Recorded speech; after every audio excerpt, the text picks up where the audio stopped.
Yeah. Hey, everybody. Welcome to another edition of Marilyn's Cafe Society radio show on YouTube. Well, today is Saturday, June 1st, 2019, the very first Saturday in the month of June. We're almost at that halfway part. Yeah, almost halfway through the year. We have just 213 days left in 2019, and man, let's just make it impactful, okay? Let's have a great time this year, enjoying life and of course being a blessing so that we can be a blessing to others. All right, so it's your birthday, girl. Still birthdaying to some degree, which is why I'm not on camera. Oh goodness, yeah, I have some projects that I'm working on, and it's like rush. So it's easier to just present it to you this way, get it posted, and then I'll pop in maybe midway through the week. If not, we'll just hang out again on next Saturday. But anyway, I'm happy to be here with you on this Saturday, and of course, we're going to bring you some of our typical segments here on the show. So how are you? How was that long holiday weekend, Memorial Day? What did you do? My goodness, I'll tell you what we did. I worked, and of course we were hunkered down because there was a tornado sighting. Yeah, the sirens were going off, everybody's phone was beeping, and so we hunkered down for about 45 minutes. Thank goodness in our local community we were safe, but I'm hearing like in the further south suburbs, and of course we heard the reports in Dyer, Indiana, that they got hit for a few seconds. The tornado did in fact hit the ground and do some tremendous damage, but it's that time of year. It's twister season here in the Midwest, so just like hurricane season is gearing up along the southern and eastern coast boards. So we just have to all be safe, keep ourselves safe and diligent, and pay attention to the weather forecasters. After all, that's what they do.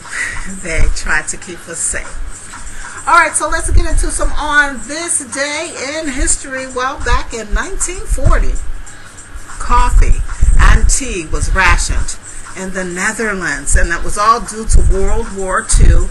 And it's written that from July of 1940 all the way up to, I believe, 1952, people were only allowed to have 2 ounces of each per week.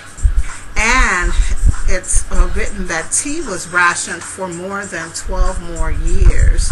So that's just all the effect of wartime, what it's like to be in war, I would imagine. And by the way, I also found that milk and sugar were also rationed during the 1940s, during World War II. And sugar was rationed from January of 1940, and it was not made available in a plentiful form again until 1953. So that's what happens when you're in those war-torn countries, and it's difficult to get import export goods and foods and all of that. And so they have to try to control how much each family or household receives so that enough will be made available for everyone. Glad I wasn't around during those times. All right, moving right along. And on this day in history, in 1979, the 33rd NBA championship game ended, and the players were Seattle Supersonics. They beat the Washington Bullets 4-1 in the best of 7 series. They didn't even make it to Game 6 because I guess it was a sweep. And Supersonics aren't even in existence anymore, right? Yeah. All right. And speaking of championships, back on this day in history, in 1989, the 62nd National Spelling Bee took place, and Scott Isaacs won, spelling the word spoliator. And then again, in 1995, on this day in history, the 68th National Spelling Bee contest was took place, and Justin Tyler Carroll won, and the word he spelled was Xanthosis. Yeah. And if you haven't heard, we just had, I believe on Thursday, the 92nd Scripps National Spelling Bee contest. And it finished with an unprecedented 8-way tie, people. That's right. 8 children were left standing on stage. And, they were throwing the words at them and they were spelling them until the competition actually ran out of words. And when that happens, they just have to declare winners. And in this case, 8 of them. So congratulations to all of those smart little cookies who, of course, walked away with trophies. And I think they're all getting $50,000 in cash. So congratulations to them. All right, and that takes us right into Cafe News. Good news for people in the state of Illinois who have been waiting on this for a very long time. A marijuana legalization bill has passed the Illinois House and now sits on the governor's desk. Governor Pritzker has vowed to sign it. Everyone's celebrating. Now, the bill is a criminal justice and social equity reform bill, but at its core, our most basic level, the bill will seek to allow Illinois residents over 21 to buy cannabis from licensed dispensaries as soon as January 1st. Now, when the bill gets signed into law, Illinois will become the first state to approve cannabis sales through the legislature instead of a ballot measure. Now, there are laws regulating and taxing cannabis in 9 states. In fact, in Vermont and Washington, D.C., cannabis possession and cultivation is legal, but sales are not regulated. Illinois would also join 10 other states that have legalized recreational marijuana. And again, what that means is it's going to correct this criminal justice system in terms of giving individuals who have prior arrests for being in possession of marijuana a second chance. And I believe they'll be able to clean up their record and all of that. If you live in the state of Illinois, you will be able to possess 30 grams or just over an ounce of cannabis and 5 grams or less than a quarter of an ounce of the cannabis concentrate, which is comes in oil form, I believe. Also, you would be able to carry up to a half a gram of edible pot-infused products. Isn't this also interesting? When I was growing up, marijuana was considered a drug, dope. Who's that out there smoking dope, But, times have changed. Decades later, here we are legalizing it. And not only here in this state, in this state of Illinois, not only is it being legalized, but thank goodness there's some justice reform associated with it so that, those who have been deemed criminal or received, did time or whatever the situation may be, there will be a second chance opportunity and some opportunity to clean up their record. All right, so moving right along, it seems that the business community, top executives, are a little upset with our president. He, of course, has vowed, on Thursday, he vowed to hit a 5% tariff on all Mexican imports starting June 10th. And then by October, has vowed to increase those tariffs to 25%. Of course, businesses are upset because this is going to affect business. They could eventually raise prices for the new Chevy Blazer SUV, a burrito at Chipotle, and a new Shift or a Corona beer. So The trickle-down effect is what it's called. Now, this announcement from President Trump also sent the stock markets tumbling, with the Dow Jones Industrial Average closing down roughly at 355 points. And so investors, instead of dealing with that, poured their money into the safety of bonds.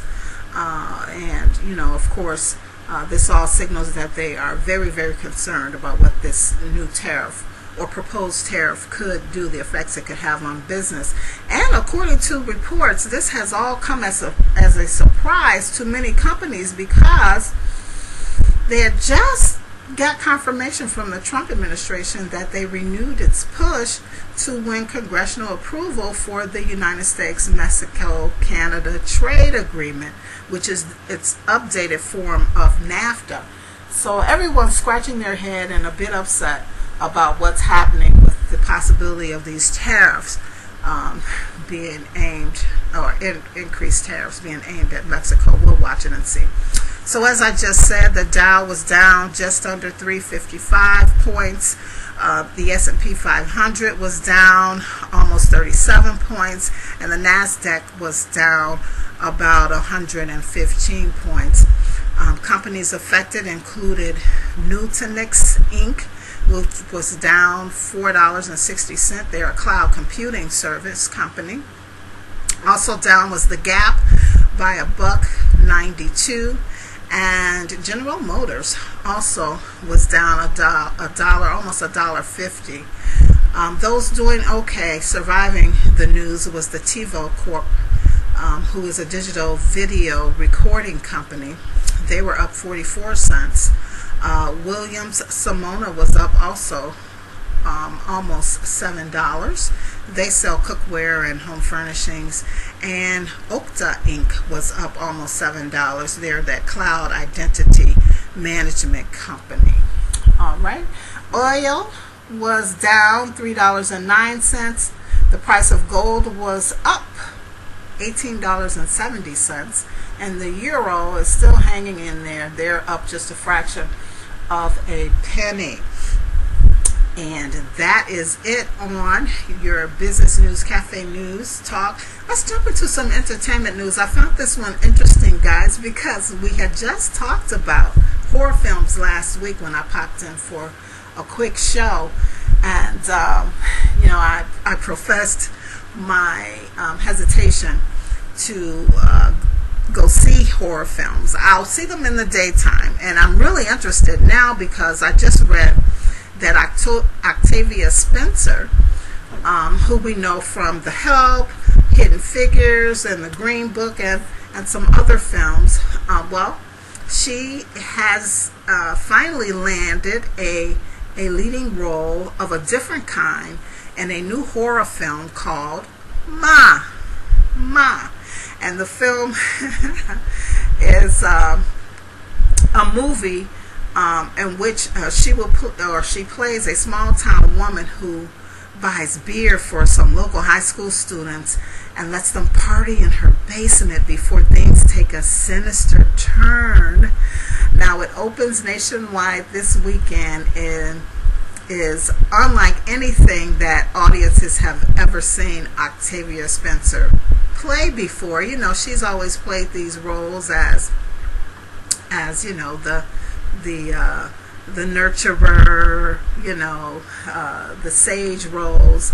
And so now she gets to stretch herself and play this twisted woman in this horror film called Ma. So, I'm interested. I think I'm going to go see it. Now, how does she happen upon this? I tell you, it's just a blessing when you have friends in the industry, when you're, in Hollywood. And so her longtime friend, who she started in the industry with as production assistant, has, ended up in becoming a film writer. And her name was Tate Taylor. She happened to write and direct The Help. And she thought about Octavia for this role in the film Ma because she just thought it would be a good stretch for her. And so she presented it to Octavia Spencer, and of course she jumped all over it because she did want to do something different. So congratulations to her on that, and go check it out, everybody. I'm hearing that it's well worth the dollars or coins that you're going to spend to go check it out. And I think I will too. In fact, there's a couple horror films that I'm going to put my man pants on, so to speak, and go check out. Okay, so I know you guys heard this sad news about Empire. Yeah, that Fox television series, that hit Fox television series, where it has been canceled. And listen, this show has not been canceled, but there is some drama. The Chi. These are two major television shows that are being filmed out of the city of Chicago. So, I don't know what we're going to do. We're losing Empire in the Chicagoland area. But anyway, The Chi has been renewed, but not without drama of its own. I picked up a story just yesterday, landed in my inbox, and there's some drama because it talks about the creator of the show, Lena Waithe, being accused by the showrunner, which Lena Waithe hired. She is saying that Lena Waithe allowed Jason Mitchell to keep his job after being aware of his unwanted advances on his on-screen girlfriend, Tiffany Boone. Now, for those who don't know the backstory on all of this, Jason Mitchell is out at the Chi. He will not be returning because of the accusations, not from the Chi, but it was from another project that he was working on where he had been accused of making unwanted advances of another female. And then, of course, this Tiffany Boone talked about her ongoing experience with him and eventually quit her job at the Chi because she couldn't take it anymore. And apparently this Ayanna Floyd, who was hired by Lena Waithe, for the purpose of, handling, quote unquote, the HR matters associated with television series. And apparently the ball was dropped, or this Ayanna Floyd is saying that she could not get any closure for this young lady, Tiffany Boone. In fact, she's saying that Lena Waithe supported Jason throughout, the accusations. And so the drama continues, and I guess we won't know until maybe everybody sits down and talks it out. So we'll see what role Lena Waithe played. We'll maybe hear what role Ayanna Floyd played, and of course Jason Mitchell. I don't know if he has conceded or admitted to any wrongdoing, but I tell you, drama for a television drama. All right. Well, is that it? Oh, boy. Well, I did spend some time on my birthday. For those who know, my birthday was on Thursday, and I worked, first of all, and then ran out and grabbed a bite to eat and visited with some of my darling dear hearts. And later on made it home in time to catch the second, third, and fourth quarter of the NBA Finals. Of course, the Warriors versus the Raptors, and so far the Raptors are leading the series 1-0. It was a good game, man. The Raptors truly are hungry, and so game 2 is going to happen on Sunday at 7 p.m. at the Toronto Arena there, and then game 3 and 4 will be back in Warrior Land. So we'll just watch it and see how things continue to develop. But there is a rumor that Kevin Durant may miss game 2 as well. So far the team is doing okay without him, but he's been out for most of the semifinals and now rolling into the finals. So we'll see what happens. And then of course we have the draft that's coming up and a whole lot of things that are going down. But there was a news report that also said that the TV ratings for game 1 was down a bit, and I think that's because everybody has the option of watching it online now too, right? But the NBA is saying they kind of anticipated the drop because of the LeBron factor. LeBron is no longer in the playoffs, so there's a whole lot of LeBron James fans out there, and because he is not in the playoffs, folks are not paying attention to these NBA finals. So they thought there would be a drop because of that, and also because they are on foreign territory. They're in Canada. And what we did not hear is how huge the numbers were. Television viewership was in Canada. So I guess when you factor in that with the United States viewership, all things were looking pretty good for the NBA finals. All right. So I'll be tuned in Sunday. If I do have some plans, but I'll catch what I can of the game, and hopefully you can catch me on Twitter, kind of tweeting a little bit here and there about it.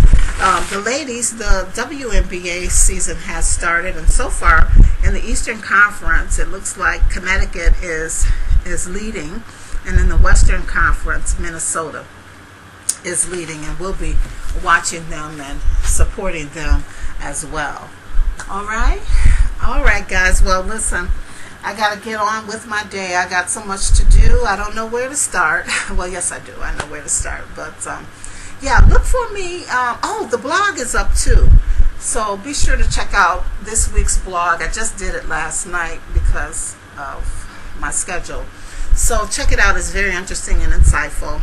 Comment if you'd like. And, of course, like, subscribe, share, and do all that stuff. Also, find me on Twitter, Marilyn's Cafe Soch, on YouTube, right where you are, Marilyn's Cafe Society, as well as Maryland'sCafeSociety.com. And don't forget Facebook, Marilyn's Cafe Society on Facebook. All right, well, listen, I got to tell you what love is before we move on. And today, love is tucking into a burger and fries occasionally. That is love, I tell you. So, all right, that's it. Remember, if you don't do anything else this week, be sure that you live, laugh, and love everybody. It's been a pleasure and a privilege. As always, we'll talk again next week, right here on Marilyn's Cafe Society on YouTube. Peace.